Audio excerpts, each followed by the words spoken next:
You hear it before you see it. A sound louder than anything that has ever existed on Earth tears across the sky. Not thunder, not a volcano. Something that makes the ground shake 60 miles away before the object even touches down. The air compresses ahead of it, heating to temperatures hotter than the surface of the sun. In a single second, everything changes. This is not a disaster film. This is Earth, 66 million years ago. And what happens in the next 24 hours will end the age of dinosaurs. Here is what most people get wrong. The asteroid does not kill the dinosaurs. Not directly. Not all at once. What kills them is a chain of events so large and so fast that scientists spent decades figuring out the order. What kills them is the day itself. The object is called the Chicxulub impactor. It hits the shallow coastal waters of what is now the Yucatan Peninsula in Mexico. The buried scar it leaves, the Chicxulub crater, stretches roughly 180 kilometers wide. That crater stayed hidden beneath limestone for 66 million years. It was not confirmed until 1991, when geophysicist Alan Hildebrand and his colleagues identified the structure from geological surveys and drill core samples taken from the seafloor and surrounding rock. The impactor itself is estimated at 10 to 15 kilometers across. It is moving at roughly 20 kilometers per second. The energy released on impact is equivalent to billions of nuclear weapons firing simultaneously. That is not a figure of speech. It is a calculation based on crater size and the physics of the collision. For the first few seconds, the impact site stops existing as solid matter. Rock becomes plasma. The seafloor punches downward, then rebounds into a peak of molten stone taller than the Himalayas, then collapses outward. The crater forms in minutes. The Gulf of Mexico is fundamentally altered in less time than it takes to boil water. But you are not at the impact site. You are somewhere in what will one day become North America, 100 kilometers away, maybe 500, maybe 3,000. It does not matter. The next 24 hours will reach you wherever you are standing. In the first minute, the pressure wave arrives, a wall of superheated air moving at thousands of kilometers per hour, radiating outward from the strike point. Within 1,000 kilometers of impact, trees are flattened. The air is hot enough to ignite vegetation without a flame, without a spark. Within 10 minutes, something begins raining from the sky. Rock vaporized on impact shoots into the upper atmosphere, cools, and re-solidifies into tiny glass beads called spherules. Evidence of these beads has been found preserved in rock layers worldwide, including formations across the western interior seaway of North America, the shallow inland sea that once split the continent in half. These spherules fall back through the atmosphere at high speed, like thousands of tiny meteors hitting at once.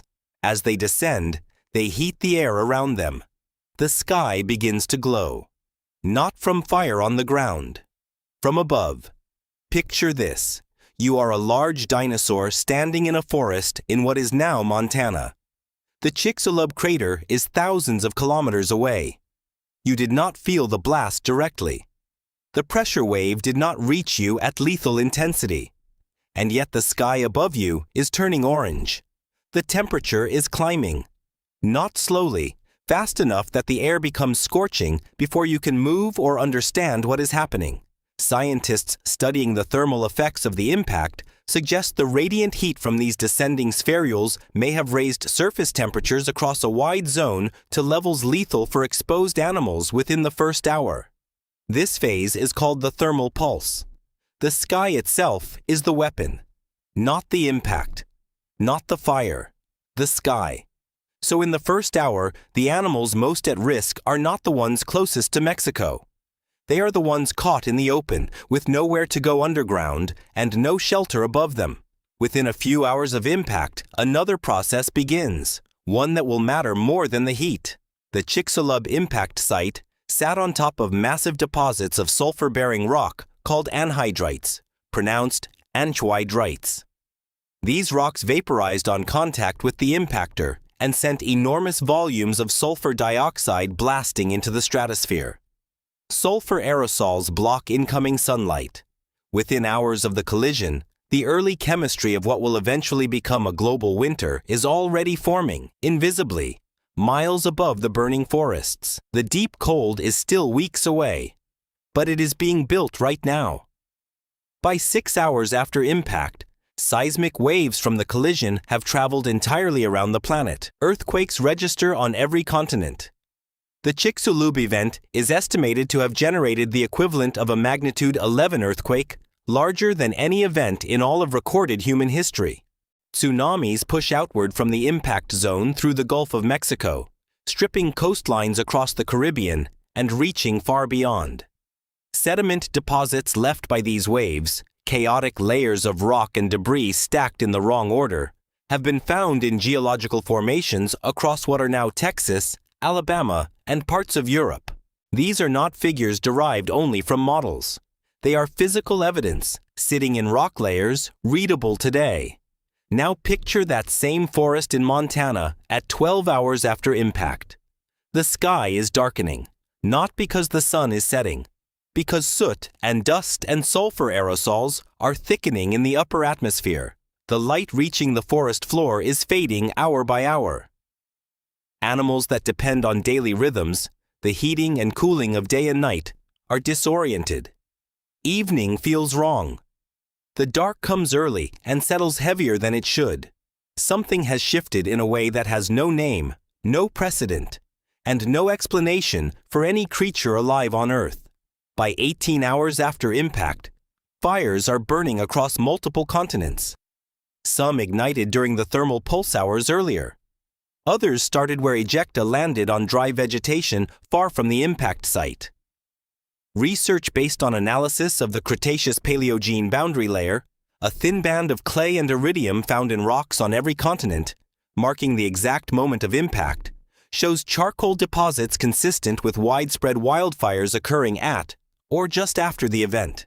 That boundary layer, called the KPG boundary, was the key piece of evidence that geologist Walter Alvarez and his father, physicist Luis Alvarez, used in 1980 to argue that an asteroid ended the Cretaceous period. Iridium is rare in Earth's crust. It is common in asteroids. Its presence at the same depth in rock layers on every continent told one story. One object, one day. That line of rock is the only record this day left behind. 24 hours after impact. The sun has technically risen above the horizon. You would not know it. The sky is the color of ash. Temperature has started to drop. Not dramatically yet. The sustained cold takes weeks to fully arrive. But the light is already wrong. Photosynthesis is being disrupted. Plants are under pressure. In the oceans, phytoplankton are struggling with altered light levels and with the first acid rain falling from a sulfur-loaded atmosphere. The base of every food chain on the planet, on land and in the sea, is starting to fail at the same time.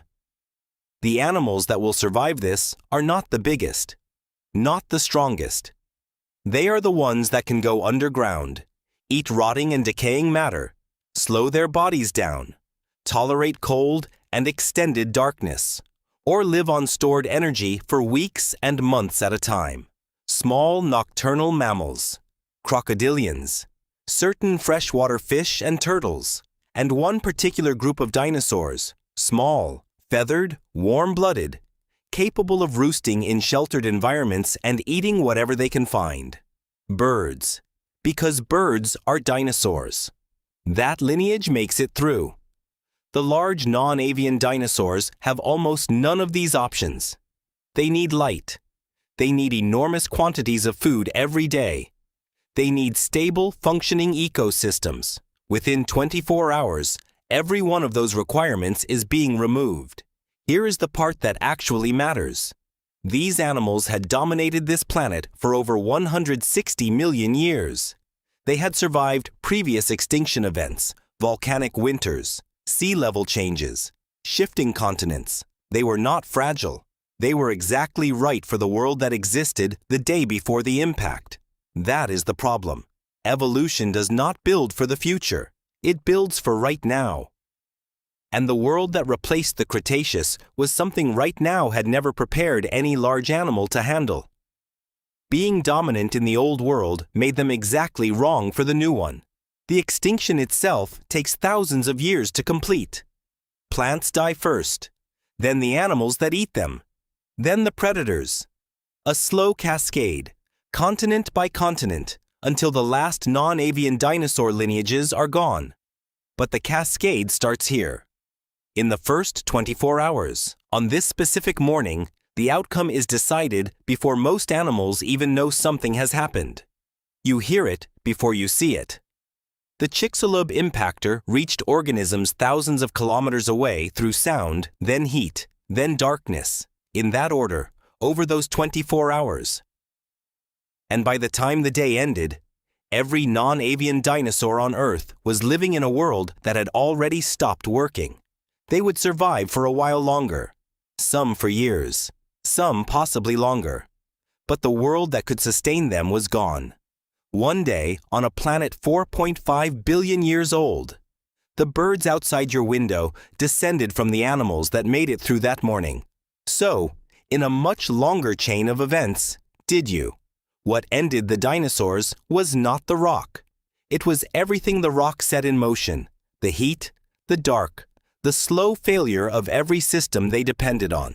66 million years later, that single morning is still written in a thin line of rock beneath your feet, on every continent, all at once. One day, everywhere, permanent.